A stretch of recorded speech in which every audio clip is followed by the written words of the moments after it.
there. Said, oh, now from Maryland checking in. How all the Mickey has said. So, all right, let's get to we got about 5 to 10 topics we can discuss.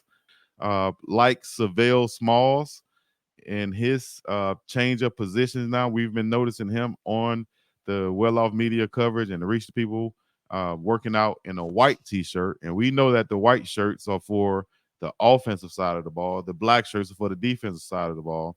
Sav'ell came in as a 5-star to Washington. He transferred to Colorado, 6'3", 259 pounds, a specimen, defensive end, but he played tight end also in high school. How do you see this helping us out?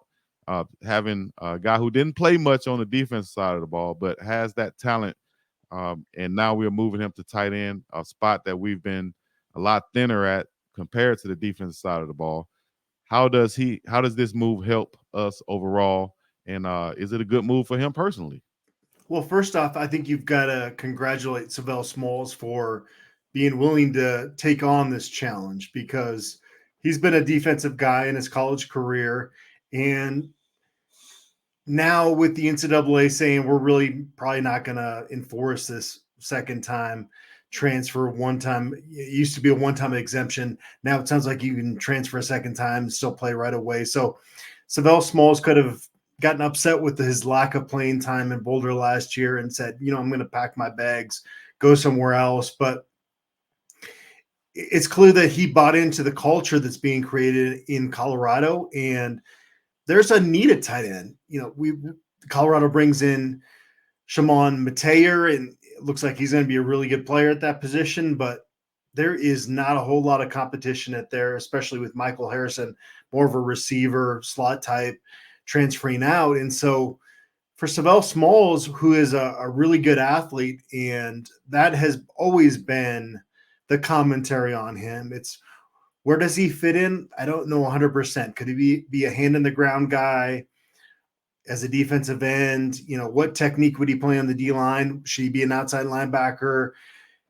And that question was never really answered with him. It seemed like he was more of an edge guy because he wasn't as much into the run stopping ability, was more of a pass rush guy. But now going to tight end, I feel like this is a real good chance for him and by all accounts, he's got really good hands. So this should be a really good move for Colorado to add depth to that room for the spring ball, especially when you have time to kind of evaluate him at that position without the stakes being really high. What are your thoughts? Yeah, I agree. I think that um, I can project him as being a hand in the dirt, helping out a lot in the passing game. I mean, in the blocking game, in the run game, and in goal line situations where he can sneak out and catch some passes. He has good hands.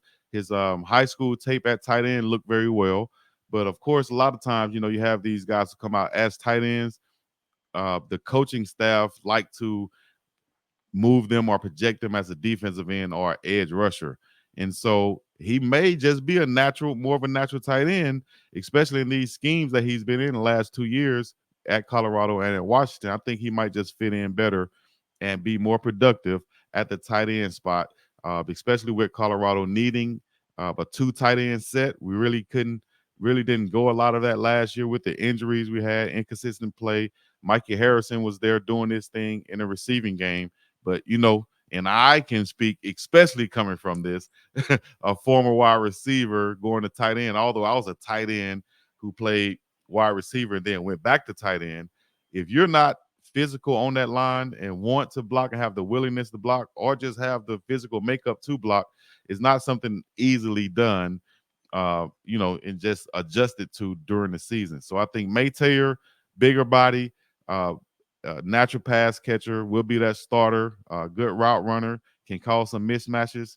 But Sav'ell Smalls can also come in and beef up, with a 2 tight end set, 1 running back. We could do some play action and we can run right at you. I think he makes us more dynamic and it helps himself out, possibly, to be that guy who converted from defensive end to tight end. And now he might be a prospect, in the NFL, because if you can show that blocking ability and some pass catching ability, I think somebody in the NFL would be willing to take a chance on you.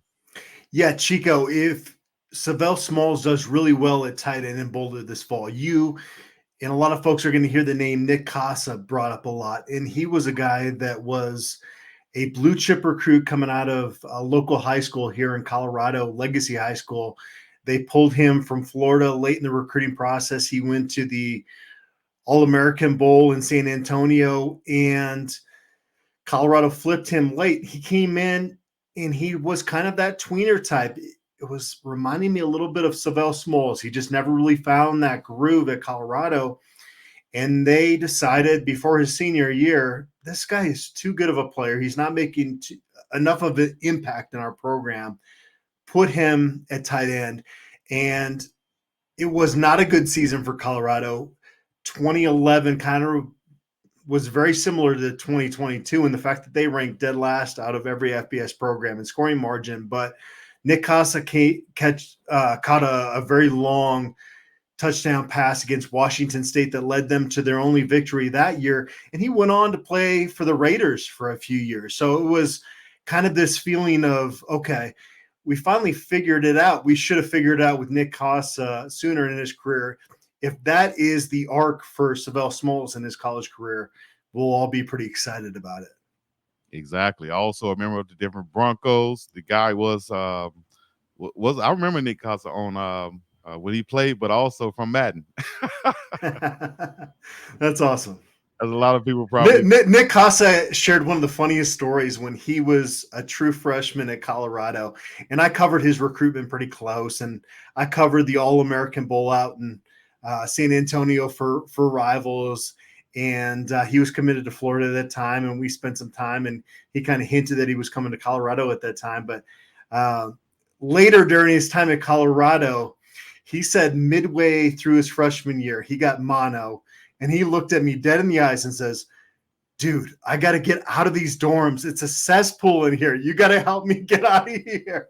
So that's a funny Nick Casa story. He is a guy that was a natural athlete, and he always wore his emotions on his sleeve. I hope he's doing well in life these days.